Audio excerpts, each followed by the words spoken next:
Hey, what's up guys? So in this video, we will see how to enable super wallpaper on any Samsung phone. Now to do that, just open Play Store and in the search bar, just search this.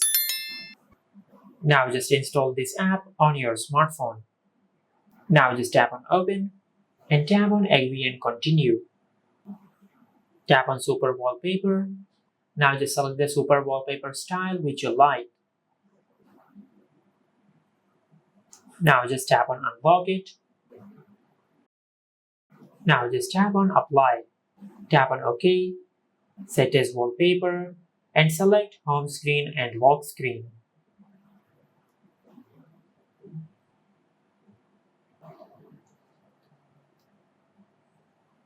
Now, as you can see, this is how you can enable super wallpaper on any Samsung phone.